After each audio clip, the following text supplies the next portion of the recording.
Hi everyone, जैसा कि मैंने कहा था कि मैं चैप्टर 1 से स्टार्ट करूंगी, तो जल्दी से वीडियो पे आ जाते हैं। उससे पहले मैं ये बताऊंगी, मेरी वीडियो को लाइक करना, कोई प्रॉब्लम हो उसको कमेंट करना और अपने फ्रेंड्स में सबको वो शेयर करना, और हाँ, चैनल को सब्सक्राइब जरूर करना ताकि आपको नए अपडेट्स मिलते रहें। तो शुरू करते हैं रिसोर्सेज एंड डेवलपमेंट से। तो हमारा फर्स्ट टॉपिक है रिसोर्स। रिसोर्स वो होता है जो हमारी किसी भी नीड को मोस्टली सेटिस्फाई करे। इसमें जैसे हम जब डेफिनेशन बोलेंगे कि रिसोर्सेज वो होते हैं जो हमारी नीड्स को सेटिस्फाई कर दें, इसमें एक बात हम ज़रूर बोलेंगे, प्रोवाइडेड, कि वो टेक्नोलॉजिकली असेसेबल हो। टेक्नोलॉजी के असेसेबल का मतलब है कि उसकी हमारे पास टेक्नोलॉजी हो, हमारी कंट्री में वो टेक्नोलॉजी यूज़ हो रही हो। इकोनॉमिकली फीजिबल का मतलब है कि वो हमारे मतलब जैसे उसमें ज़्यादा पैसे ना लगे उस चीज़ को एक्सट्रैक्ट करने में या यूज़ करने में, तो वो इकोनॉमिकली फीजिबल भी होना चाहिए। थर्ड पॉइंट है कल्चरली एक्सेप्टेबल। हमारे कल्चर में वो चीज़ एक्सेप्ट होनी चाहिए। जैसे कि हमें पता है कि उड़ीसा साइड में बहुत सारी माइंस वगैरह है, पर जब उन्हें एक्सट्रैक्ट करते हैं तो वहाँ पे काफ़ी सारे जो लोग होते हैं, हमें उन्हें कहीं और शिफ्ट करना पड़ता है। तो इसमें मेनली कल्चरली की प्रॉब्लम आती है कि वो हमारे कल्चर में एक्सेप्ट कई बार नहीं होता है, काफ़ी सारी प्रॉब्लम्स आती हैं। तो बेसिकली रिसोर्स वो होता है जो हमारी नीड्स को सेटिस्फाई करे, और हमें ये 3 पॉइंट्स ज़रूरी उसमें लिखने हैं।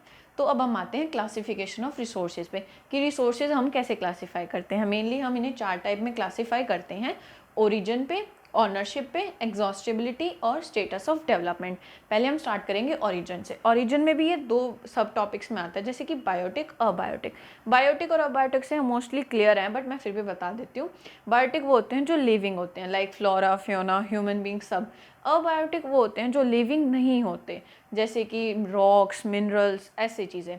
अब हम आते हैं ओनरशिप पे। ओनरशिप में 4 डिविजन्स होते हैं: individual, community, national, international. Individual वो होते हैं जो एक स्पेसिफिक पर्सन यूज़ कर रहा है, जैसे कि आपका घर, आपके जैसे खेत हो गई, ऐसा कुछ। और कम्युनिटी वो होता है जो पूरी कम्युनिटी यूज़ करे, जैसे कि पब्लिक पार्क या पिकनिक स्पॉट्स वगैरह। और नेशनल होता है, नेशन में सब कुछ बिलोंग करता है, जो भी हमारे पूरे रिसोर्सेज है वो सब नेशन से बिलोंग करते हैं। नेशनल रिसोर्सेज में बेसिकली वो चीज़ें आती हैं जैसे कि जो पूरे नेशन से बिलोंग करे। और अगर आपको जैसे कि हमें कंट्री को कोई पब्लिक गुड के लिए कोई अगर एरिया चाहिए तो वो उसको ऑक्यूपाई कर सकता है। इंटरनेशनल रिसोर्सेज वो होते हैं जो हमारे कंट्री से बाहर जाए, मेनली जैसे ओशंस होते हैं। ओशंस में एक कंट्री की 200 नॉटिकल माइल्स होता है, उससे आगे जब वो जाता है तो उसके लिए हमें परमिशन लेनी पड़ती है। एक्सक्लूसिव इकोनॉमिक जोन्स आपकी बुक में भी ऐसा मेंशन किया गया है। नेक्स्ट हम आते हैं एग्जॉस्टिबिलिटी। इसमें 2 टाइप्स होते हैं, रिन्यूएबल और नॉन रिन्यूएबल। वैसे हम इसके बारे में हमें अच्छे से पता है, बट फिर भी रिन्यूएबल वो होती हैं जो दोबारा यूज़ की जा सके। इसमें कुछ प्रोसेसेस होते हैं लाइक मैकेनिकल, केमिकल, इन तरीक़ों से हम उसे दोबारा यूज़ कर सकें। लाइक वाटर, बहुत ही अवेलेबल है वो चीज़। ऐसे नॉन रिन्यूएबल होते हैं जिसको मिलियंस ऑफ ईयर्स लग जाएं दोबारा बनाने में, जैसे फॉसिल फ्यूल्स, जिसमें बहुत ज़्यादा टाइम लगता है, ये जो मिनरल्स वगैरह हमें इन्हें एक्सट्रैक्ट करने में। स्टेटस ऑफ डेवलपमेंट पर इसमें 4 पार्ट्स हैं: पोटेंशियल, डेवलप्ड, स्टॉक और रिजर्व्स। पोटेंशियल वो होते हैं जो एक रीजन में मिल जाए पर इसका यूटिलाइज नहीं हो, जैसे कि गुजरात, राजस्थान वाली साइड सोलर और विंड एनर्जी यूज़ नहीं होती है। डेवलप्ड वो होते हैं जो सर्वे किए जा चुके हैं, जिसकी क्वालिटी और क्वांटिटी हमें पता है, पर अभी हम उसको यूज़ नहीं कर पा रहे हैं। वो आगे फ्यूचर उसके डेवलपमेंट पे और लेवल ऑफ फिजिबिलिटी या टेक्नोलॉजी पे डिपेंड करता है। स्टॉक वो होते हैं जिनकी हमारे पास टेक्नोलॉजी नो हाउ नहीं पता होता कि वो कैसे यूज़ होगा। मतलब हमें बेसिकली पता है कि वो चीज़ क्या है, पर हमारे पास उसकी टेक्नोलॉजी नहीं है। जैसे कि वाटर, लाइक हमें पता है वो H2O का कंपोनेंट है, हाइड्रोजन और ऑक्सीजन चाहिए, पर हमारे पास उसकी टेक्नोलॉजी नहीं है उसको यूज़ करने के लिए। रिजर्व्स वो होते हैं, रिजर्व्स वैसे स्टॉक का ही एक सब पार्ट होता है।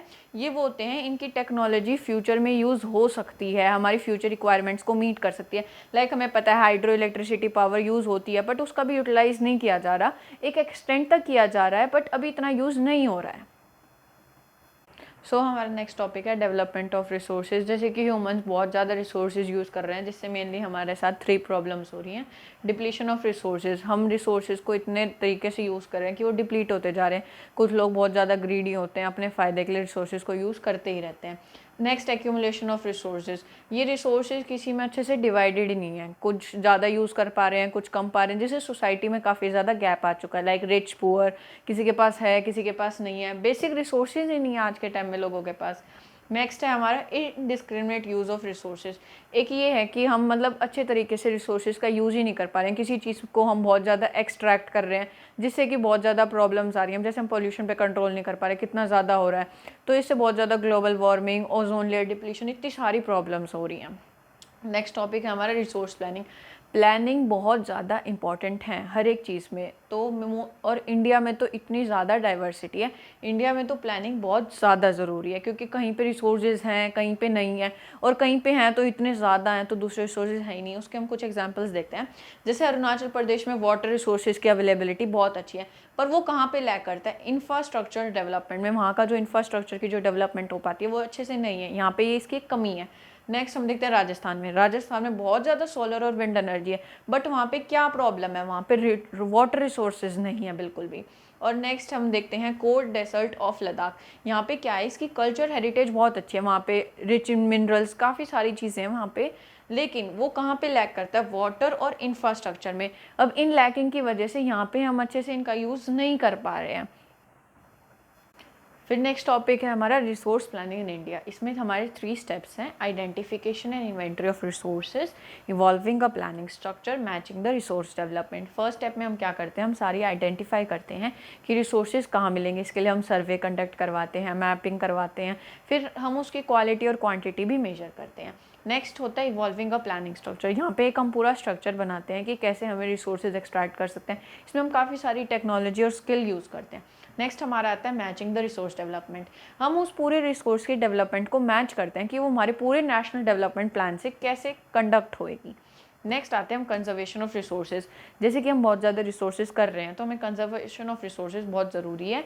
रिसोर्सेज जैसे कि हमारी डेवलपमेंट के लिए बहुत ज़रूरी है, तो रिसोर्सेज का कंजर्वेशन बहुत सारी जगह पे होना बहुत ज़रूरी है, क्योंकि बहुत सारी जगह पे रिसोर्सेज को बहुत ज़्यादा गंदे तरीके से यूज़ किया जा रहा है। गांधी जी की एक लाइन है जिसमें वो बहुत ज़्यादा एप्ट थे अपनी सेइंग में, वो है enough for everybody's need, not for anyone's greed. ये बहुत ज़रूरी है, और ये इसका ये मतलब है कि हर एक इंसान की ज़रूरत के लिए सब कुछ है अवेलेबल, पर किसी इंसान की जो ग्रीडीनेस है उसके लिए कुछ भी अवेलेबल नहीं होएगा। जितना है उसके लिए वो भी सफिशिएंट नहीं होएगा, क्योंकि इंसान की जितनी नीड्स होती हैं बेसिक वो हमें मिल जाती हैं, पर आज के टाइम पे इंसान बहुत ज़्यादा ग्रीडी हो जाते हैं।